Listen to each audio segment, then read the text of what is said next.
আমরা চলে এলাম আমাদের হোস্টেলে শীতকালে হাঁসের ডিমের কষা নিয়ে। দেখুন এটা করতে কি কি লাগছে।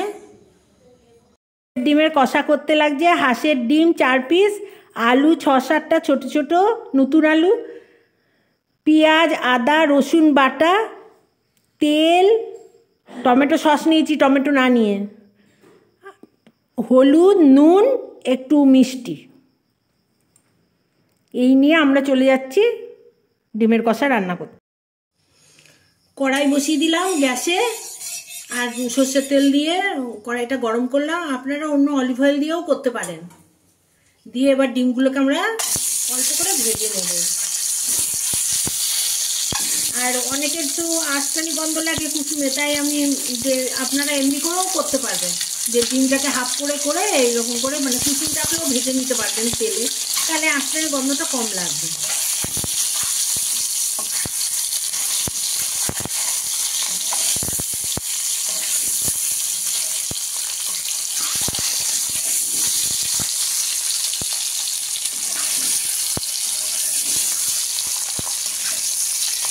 অল্প করে ভেজে নিলাম, নিয়ে এবার তুলে নেবো, নাহলে বেশি ভাজলে কিন্তু চামড়া চামড়া মতন হয়ে যাবে। আর একদম শুধু সেদ্ধ ডিম দিলে ভালো লাগে না, মনে হয় যেন আলুর তরকারির মধ্যে সেদ্ধ ডিম।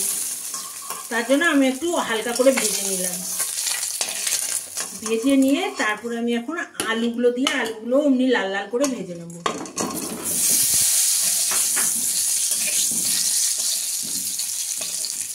হাঁসের ডিম খেতে তো খুব ভালো লাগে। শীতকালেই না হাঁসের ডিম পাওয়া যায়, গ্রীষ্মকালে তো পাওয়া যায় না।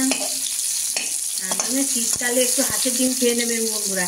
একটু বাতের প্রকোপ হয়, ও কোনো ব্যাপার না, বছরে 1-8বার হাঁসের ডিম খেলে।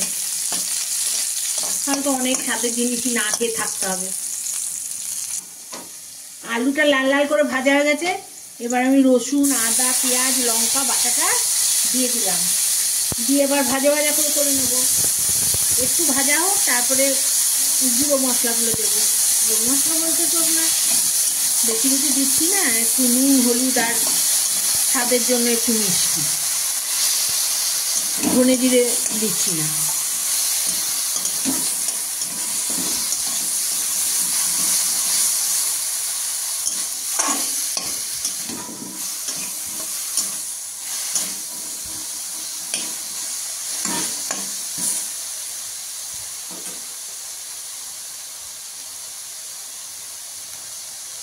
কম তেলে যদি করতে চান তাহলে আপনি একটু মাঝে মাঝে না জল দিয়ে দেবেন, জল দিয়ে দিয়ে কষাবেন, তাহলে অল্প তেলেও ভালো হবে রান্না, কষবে ভালো মশলাটা।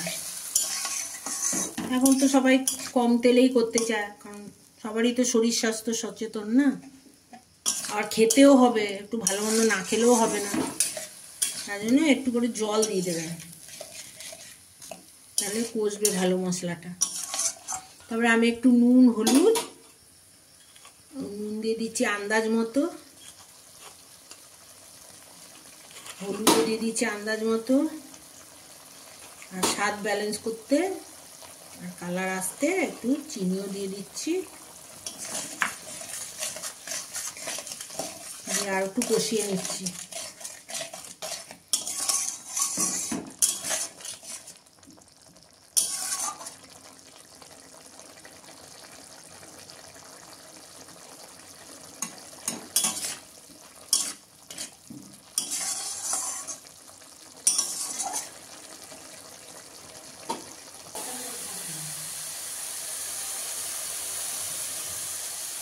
এখন অল্প অল্প করে জল দিয়ে দিয়ে কষালে কেমন কেমন তেল ছেড়ে যাচ্ছে।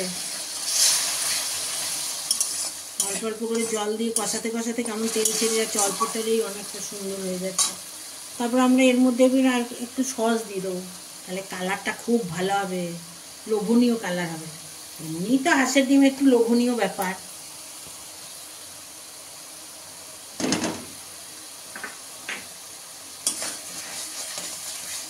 সস দিয়ে দিয়ে আরও কালারটা সুন্দর হয়ে গেছে। আর একটু ভাজতে হবে, তারপরে তেলটা ছাড়বে ভালো করে।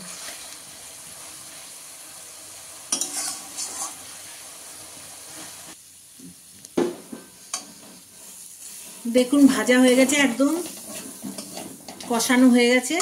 এবার আমি জল দেবো, আলুগুলো সেদ্ধ করতে হবে তো, আলুগুলো সেদ্ধ মতন করে আমি জল দেবো। দিয়ে আমরা এবার ঢেকে দেবো আলুগুলো সেদ্ধ হয়ে গেলে,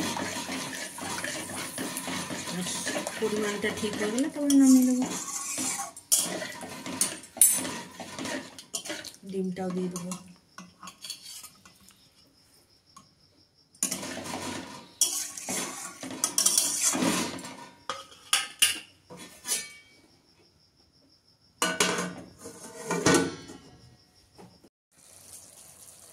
দেখুন আমাদের রান্না অলমোস্ট ডান। আমরা এবার এর মধ্যে একটুখানি ধনে পাতা দেবো টেস্টের জন্য। কেউ গরম মশলাও দিতে পারেন, কোনো ব্যাপার না, গরম মশলা দিলেও বেশ ভালো লাগে, বেশি ভালো লাগে। ধনে পাতা আমরা একটু খেতে ভালোবাসি, তাই আমরা ধনে পাতা দিচ্ছি। এর মধ্যে দিয়ে আমাদের রান্না কমপ্লিট করে দিলাম। এবার গ্যাসটা নিভিয়ে দিলাম। দেখুন হাঁসের ডিমের কষা আমাদের রেডি। এটা আপনি ভাত, পরোটা, রুটি যা হোক তার সাথেই খেতে পারবেন। হাঁসের ডিম তো খেতে বেশ ভালোই লাগে, শীতকাল ছাড়া তো এটা পাওয়া যায় না। আপনারা দেখুন আর আপনারা ঘরে করে দেখবেন কেমন লাগছে, সাবস্ক্রাইব করবেন, লাইক দেবেন, আর কিছু গন্ডগোল হলে আমাকে কমেন্ট জানাবেন।